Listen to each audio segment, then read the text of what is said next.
Hello students, welcome to CI academy. चलो हम फिर से शुरू करते हैं करंट अफेयर्स की सीरीज़। मेरा नाम है सुष्मिता और मैं आपको करा रही हूँ करंट अफेयर्स स्पेशली फॉर एईडीयू and all BPSC BPSSC exams. Okay, so let's start. हमने पहले भी हमारी ये सीरीज़ है जो चल रही है और यूट्यूब पे डेली सुबह 7 बजे ये अपलोड होती है, तो जिन्हें भी इंफॉर्मेशन नहीं है वो देखें, इसको जाके जाने, जैसा आपको लगे आप कमेंट करें। तो हम शुरू करते हैं।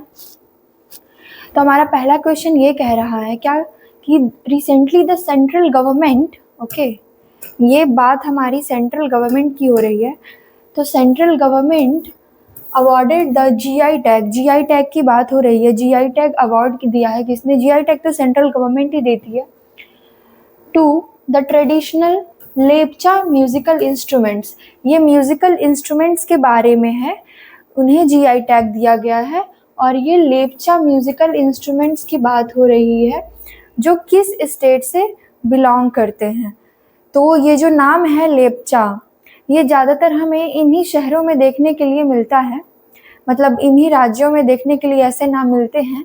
तो ये जो आपको थोड़ा सा ब्राइट लेटर्स में दिख रहा है ना, वही इसका आंसर भी है, विच इज़ सिक्किम।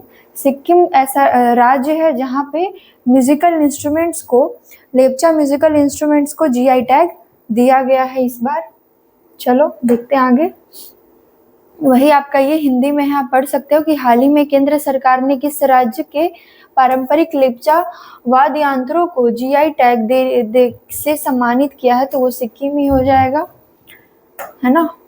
तो देखते हैं इसका क्या होगा। तो ministry of commerce and industry, कौन सी मिनिस्ट्री है? Ministry of commerce and industry the GI tag to to traditional musical instruments of the Lepcha community. तो किसने दिया है? Ministry of commerce and industry ने दिया है और 2 म्यूजिकल इंस्ट्रूमेंट को दिया है लेपचा कम्युनिटी को। कौन सी कम्युनिटी का नाम क्या है? लेपचा कम्युनिटी है। हम म्यूजिकल इंस्ट्रूमेंट की बात करें तो वो है तुंगबुक, जो कि 3 स्ट्रिंग इंस्ट्रूमेंट है, मतलब 3 तारों वाली जो इंस्ट्रूमेंट होती है म्यूजिकल, मतलब एक गाना बजाना का जो 3 तार का बना हुआ होता है। और उसके बाद द प्यूमटोंग पुलित, ठीक है, जो कि एक बैम्बू विंड इंस्ट्रूमेंट है और फ्लूट है, मतलब बांसुरी टाइप का बात किया जा रहा है, बांस वाली बांसुरी।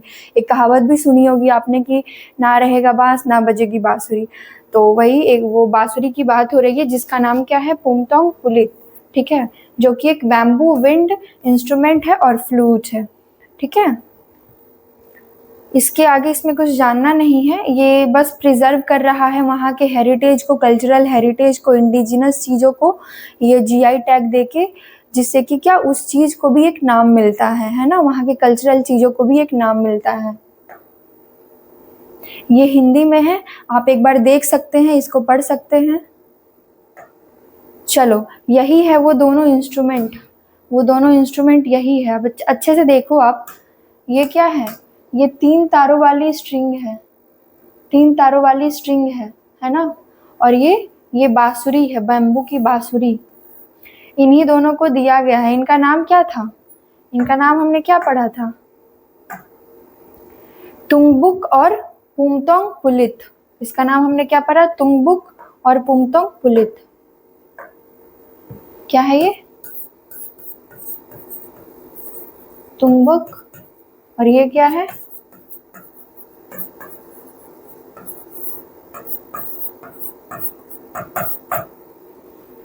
ठीक है, ये बैम्बू वाली है बांसुरी, और ये क्या है? 3 स्ट्रिंग्स, 3 तारों वाली म्यूजिकल इंस्ट्रूमेंट, और इन्हीं को क्या दिया गया है? GI tag. और ये कम्युनिटी का नाम क्या है जिस कम्युनिटी ने ये बनाया? तो लेपचा कम्युनिटी,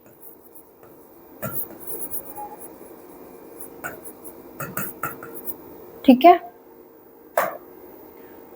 चलो देख सकते हो आप कि मिला है इन्हें GI tag for twin Lepcha musical instruments Tungbuk और Pumtong Pulit get national owner.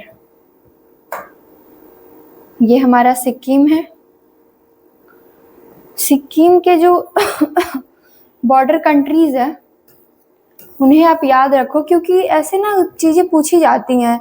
अगर आपसे ज्योग्राफी में भी क्वेश्चन कर रहा है ना, तो आपको ईस्टर्न साइड की जो स्टेट्स होंगी, ईस्टर्न साइड की, वहाँ के जो बॉर्डर कंट्रीज होंगे ना, वो पूछ सकते हैं। ठीक है, कि वेस्ट बंगाल से कौन सी कंट्रीज, या फिर आपका ये सिक्किम के बारे में भी, तो स्टेट्स ये सब आप याद करके रखो तो ज़्यादा है सही। जैसे ये बांग्लादेश हो गया, चाइना हो गया, भूटान हो गया, मतलब ये तो नॉर्मल चीज़ें हैं, है ना।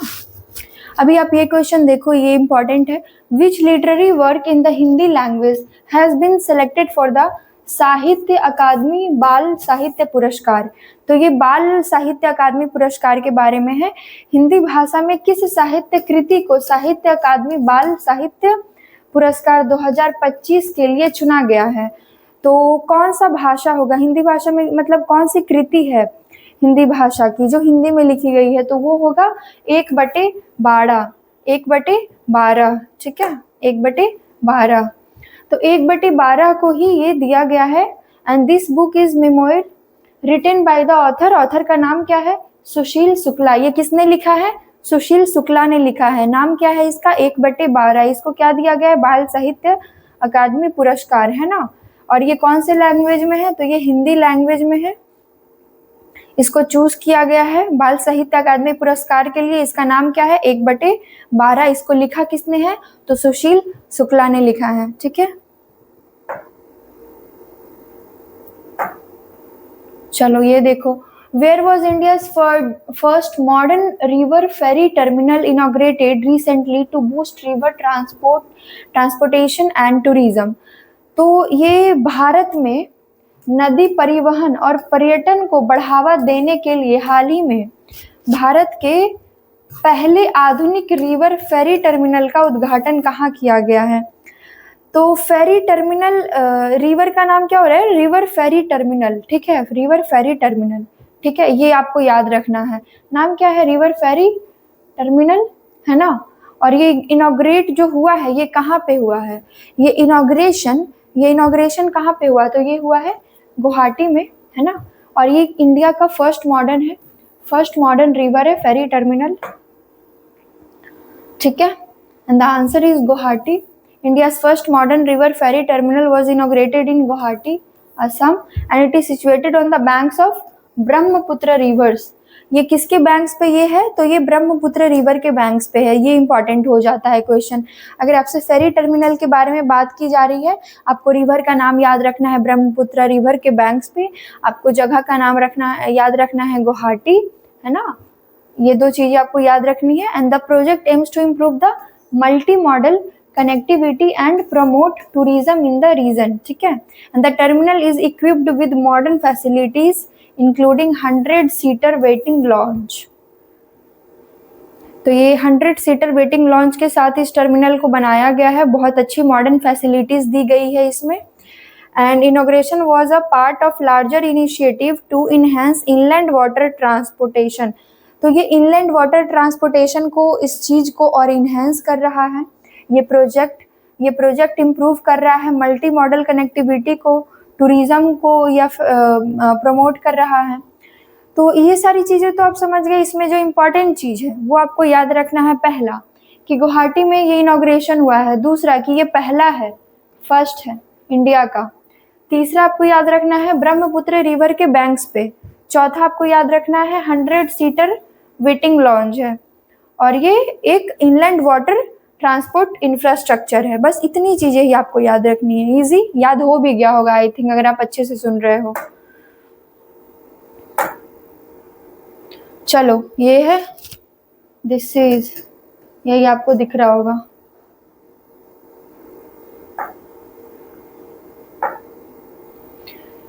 खालिद अल इनानी, है ना, recently elected as the next director general of UNESCO hails from which country? तो हाल ही में यूनेस्को के अगले महानिदेशक के रूप में चुने गए खालिद अल एनानी का संबंध किस देश से है? कौन से देश से है ये? और डायरेक्टर जनरल ये किसके बने हैं? तो यूनेस्को के बने हैं। अच्छा, इनके पहले जो डायरेक्टर जनरल थे उनका नाम क्या था? उनका नाम आई थिंक अजोले करके कुछ था, नहीं? अजोले करके कुछ था। और ये जो है ये कहाँ के हैं, तो ये हैं इजिप्ट के। कहाँ के हैं, इजिप्ट के हैं।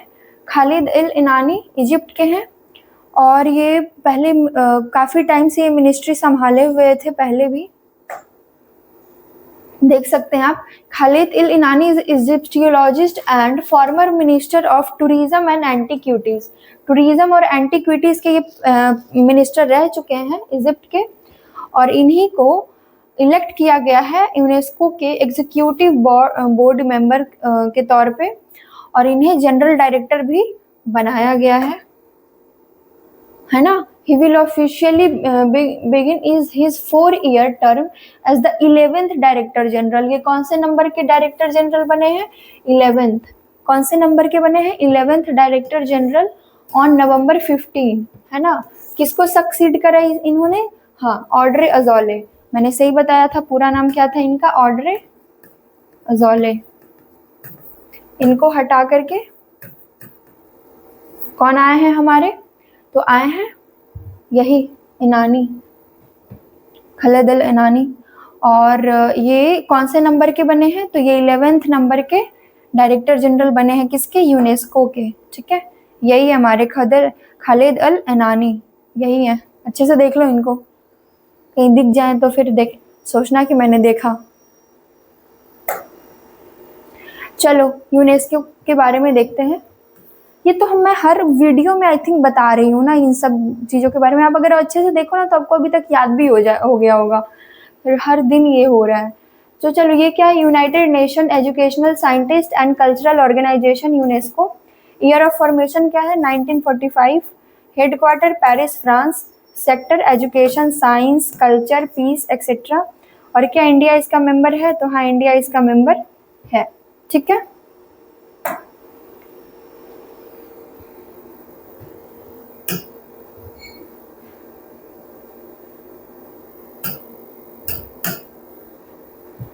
विच एजेंसी कोलैबोरेटेड विद इसरो। कौन सी एजेंसी है जो कोलैबोरेट करती है इसरो के साथ, द इंडियन एयरफोर्स, है ना, and the Indian army for the successful testing of the main parachutes for Gaganyaan crew module. तो यहाँ पे बात हो रही है किसकी, यहाँ पे बात हो रही है कि कौन सी एजेंसी है जो कोलैबोरेट कर रही है किसके किसके साथ, इसरो के साथ, इंडियन एयरफोर्स के साथ और इंडियन आर्मी के साथ। क्यों, for the successful testing of the main parachutes for the Gaganyaan crew module, है ना। गगनयान क्रू मॉड्यूल के मुख्य पैराशूट के सफल परीक्षण के लिए इसरो ने भारतीय वायुसेना और भारतीय सेना के साथ किस एजेंसी के साथ सहयोग किया था, तो ये हमारा हो जाएगा DRDO। क्या हो जाएगा, DRDO। ठीक है, तो ये जो टेस्टिंग है क्रू मॉड्यूल मेन पैराशूट्स का, ये जॉइंट एफर्ट है, बहुत मतलब सारे लोगों का जॉइंट एफर्ट है ये, है ना। बहुत सारी इंडियन एजेंसीज है, तो इसमें हम देख सकते हैं the specific agency from DRDO involved was the aerial delivery research and development establishment, है ना, ADRDE, ये हो गया।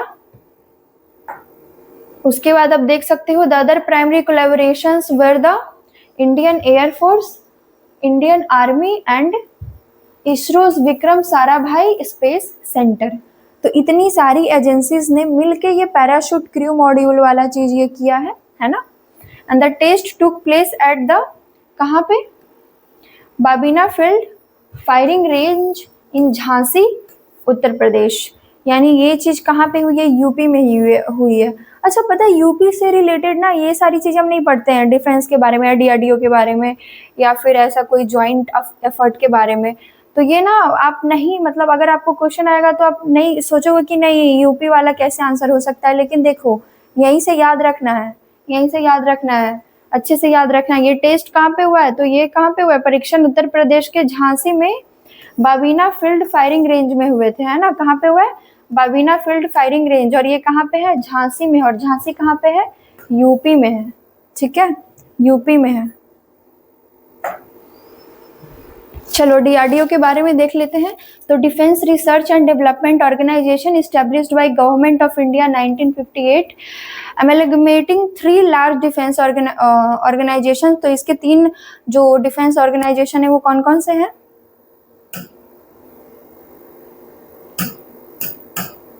सबसे पहले तो आप देख सकते हो ये डीएसओ यानी कि defence science organisation, DTD defence technical development establishment, फिर डीटीडीपी यानी directorate of technical development and production. ठीक है,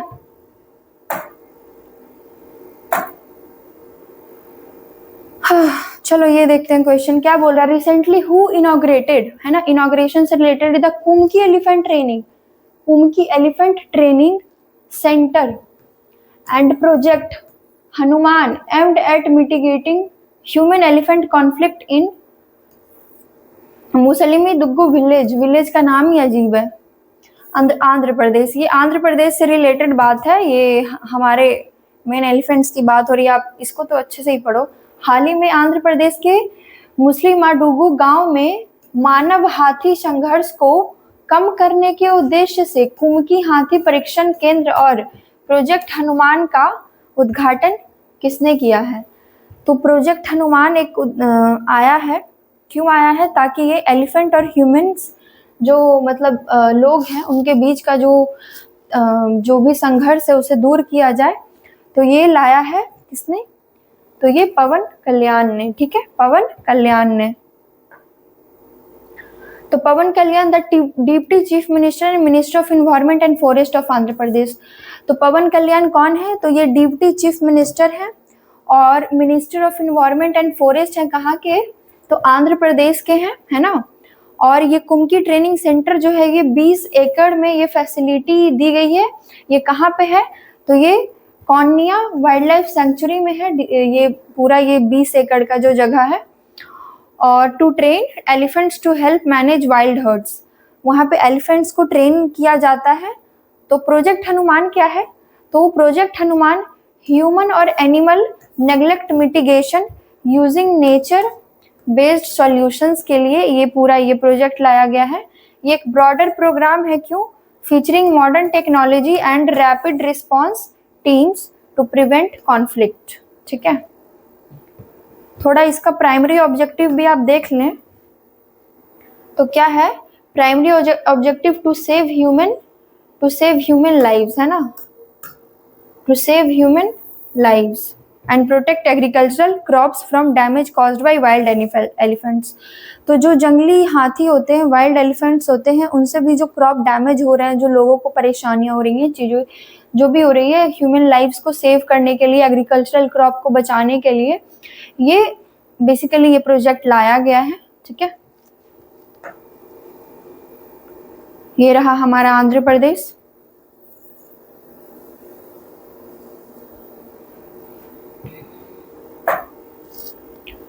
चलो ये क्वेश्चन देखो।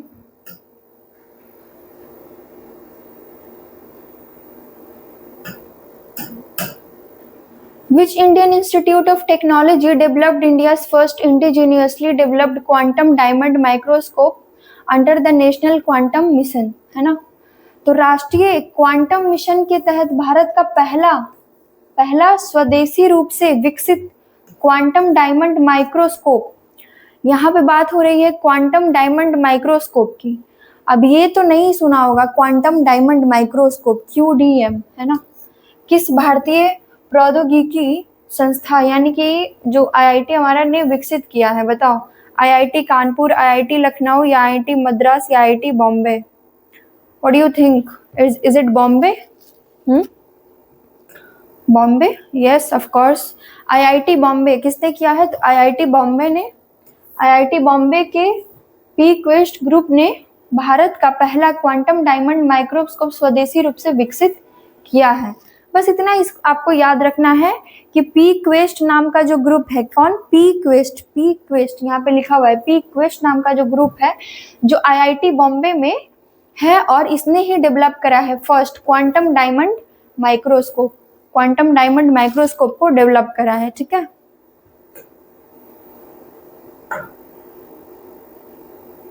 ये मिशन याद रखना हो, ये कौन से मिशन के अंडर हुआ है, तो ये नेशनल क्वांटम मिशन के अंडर हुआ है, ठीक है।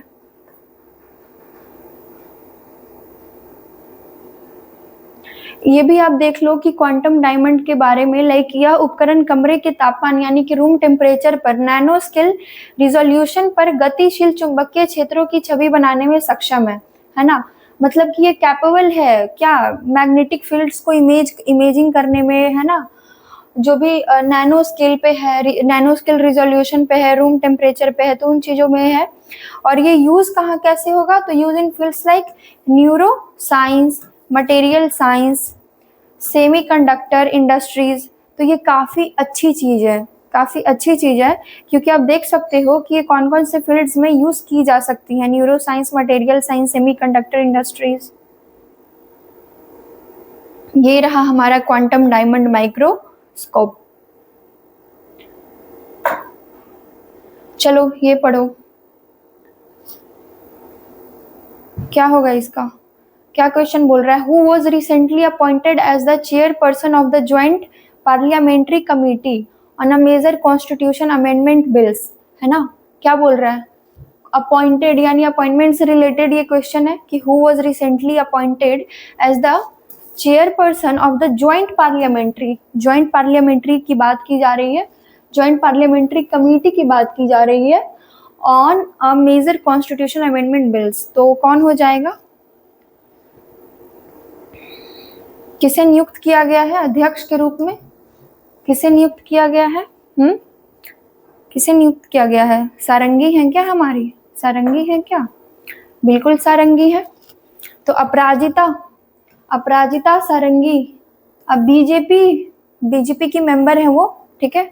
अपराजिता सारंगी बीजेपी की मेंबर है, was appointed to chair the 31 member JPC, joint parliamentary committee में कितने मेंबर्स होते हैं, 31 मेंबर्स होते हैं। पता है सेंटेंस में ही ना बहुत इंफॉर्मेशन लिखा हुआ रहता है, लेकिन दिक्कत ये है ना कि ध्यान से पढ़ा नहीं जाता है और पता नहीं लग पाता है कि उसमें और भी क्या चीजें हैं जो क्वेश्चन आ सकता है। तो आप देख सकते हो यहाँ पे ज्वाइंट पार्लियामेंट्री कमेटी के मेंबर्स का भी नंबर लिखा हुआ है कि इसमें 31 मेंबर्स होते हैं, लेकिन किसी ने फोकस किया होगा, किसी ने फोकस नहीं किया होगा। तो 31 मेंबर्स हैं, और ये इसको चेयर कौन करेगा, तो अपराजिता सारंगी इसको चेयर करेंगी। And the committee is reviewing the 3 की constitutional amendment bills. The primary will propose disqualification of PM, CM and ministers detained for over 30 days on serious charges। तो देखो यहाँ पे आपको ज्वाइंट पार्लियामेंट्री कमेटी के अमेंडमेंट बिल्स के बारे में भी बताया जा रहा है, फंक्शंस बताए जा रहे हैं, लेकिन वही है कि ध्यान देने की बात है ना। ध्यान दे दिया तो इन्फॉर्मेशन मिल गई, पॉलिटी की इन्फॉर्मेशन मिल गई। क्वेश्चन तो ऐसे ही बन जाते हैं डिफिकल्ट, ऐसे ही पूछ देगा आपसे क्या ऑब्जेक्टिव है, क्या वर्क है, कौन से बिल्स पे वर्क कर सकता है, कितने मेंबर्स हैं। तो चीज़ें यहीं से आती हैं और कहीं से नहीं आती हैं, यही चीज़ें होती हैं। Major opposition parties are currently boycotting the committee, है ना।